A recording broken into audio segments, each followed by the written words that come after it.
اعوذ باللہ من الشیطان الرجیم بسم اللہ الرحمن الرحیم رب اشرح لی صدری ویسر لی امری واحلل عقدۃ من لسانی یفقہوا قولی۔ ہم دیکھ رہے تھے آؤ رب کے راستے پر چلیں۔ ہر چیز کے اثرات ہوتے ہیں، جیسے رسول اللہ صلی اللہ علیہ وسلم کا کسی پر اتنا اثر ہوا کہ اس نے دیکھتے ہی کہا یہ چہرہ کسی جھوٹے انسان کا چہرہ نہیں ہو سکتا، کیونکہ یہ اتنا اچھا انسان ہے۔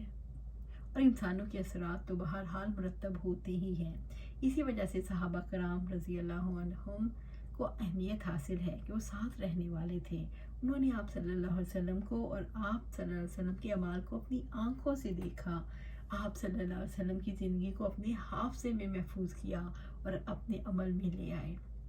اللہ پاک، اللہ سبحانہ تعالیٰ بھی تو آپ سے یہی چاہتے ہیں، اور پوری انسانیت سے یہی مطلوب ہے کہ اپنے نبی صلی اللہ علیہ وسلم اپنے محسن کا اسوہ اپنا لیں۔ لَقَدْ كَانَ لَكُمْ فِي رَسُولِ اللَّهِ أُسْوَةٌ حَسَنَةٌ، رسول اللہ اسوۃ حسنہ، سورۃ احزاب آیہ 21۔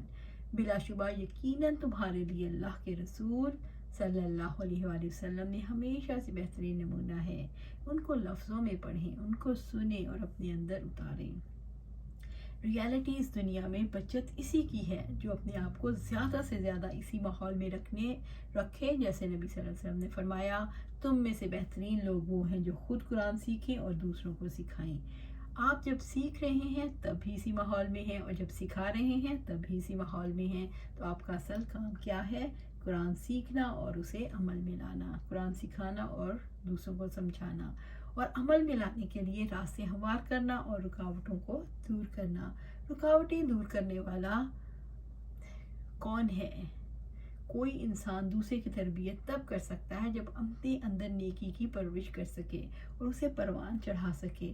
جب وہ اپنے لیے یہ کام کرتا ہے تو دوسروں کے لیے بھی کرنا ممکن ہو جاتا ہے، الحمدللہ۔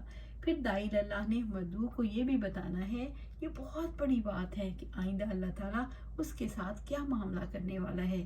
یہ بشیر اور نذیر کا کردار ہے کہ وہ دوسروں پر واضح کرے، اور اللہ تعالیٰ نیکیوں پر کیا اجر دینے والا ہے اور گناہوں پر کیسی پکڑ کرنے والا ہے۔ بشیر اور نذیر کا کام ہی یہی ہے، اس نے بتانا ہے جیسے عمل کرو گے تو ویسے ہی انجام ہوگا۔ نیک عمل کرو گے تو وہ کیسے جنت تک لے جائے گا، اور برا عمل کرو گے تو کیسے جہنم تک پہنچا دے گا۔ نبی صلی اللہ علیہ وسلم ساری انسانیت کے لیے بشیر اور نذیر بن کر آئے، وَدَاعِيًا إِلَى اللَّهِ بِإِذْنِهِ، اور اللہ تعالیٰ کی طرف اسی کے حکم سے دعوت دینے والا۔ یعنی بشارتیں اور ڈراوے تو ہر وقت جاری رہیں گے، لیکن اللہ تعالیٰ کی طرف بلانے والا ہے، روشنی بانٹنے والا۔ وَسِرَاجًا مُنِيرًا، سورۃ احزاب آیہ 46۔ اور روشنی دینے والا چراغ بنا کر بھیجا ہے۔ روشنی کیا ہے؟ اللہ تعالیٰ کی پہچان، اللہ تعالیٰ کے ساتھ تعلق، اللہ تعالیٰ کی ذات کا یقین۔ یہ ایسی خصوصیت ہے جس کو آپ زبان سے بھی نہیں، نہ بھی کہیں تو بھی اس کی روشنی دوسروں تک پہنچتی ہے۔ لیکن اگر دل کے اندر روشنی آئی ہے اور دل شفاف نہیں، کیونکہ آپ بدگمان ہوتے ہیں، آپ حسد کرتے ہیں، آپ اپنے دل میں کینہ پالتے ہیں، بغض رکھتے ہیں، تو دل کی آؤٹر لیئر پر وہ سب کچھ موجود ہے جو اصل قلب ہے، جس کے اندر اللہ تعالیٰ کی روشنی ہے۔ اس کی وجہ سے وہ روشنی باہر نہیں جا سکتی، پھر وہ دعوت نہیں دے سکتا۔ آپ لوگوں میں سے جو لوگ کہتے ہیں ہم دعوت نہیں دے سکتے، دراصل ان کا قلب بہت شدت کی تکلیف میں ہے، شفاف نہیں۔ تو اپنے دل کو شفاف رکھنا بہت ضروری ہے، اپنے قلب کو برائیوں سے بچانا اور فساد سے بچانا بہت ضروری ہے۔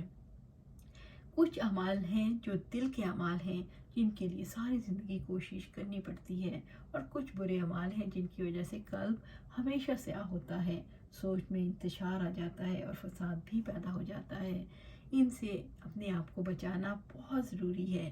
اللہ تعالیٰ سے دعا ہے ہمیں دعوت اللہ کے کام کی سمجھ عطا فرمائے۔ اللہ سبحانہ تعالیٰ ہم سب کو اس کا موقع عطا فرمائے اور ہمارے دلوں کے اندر تڑپ پیدا کرے، جس کی وجہ سے یہ کام تاحیات جاری رکھ سکیں اور اس کے راستے میں آنے والی ساری رکاوٹوں کو دور کر دے۔ سوال و جواب۔ ایک طالبہ نے پوچھا، میرا دل چاہتا ہے کہ دن رات دعوت اللہ کا کام کروں، لیکن بچے چھوٹے ہیں، ان کی دیکھ بھال میں کافی وقت لگ جاتا ہے، تو ایسے میں مجھے کیا کرنا چاہیے؟ جواب میں اساتذہ نے فرمایا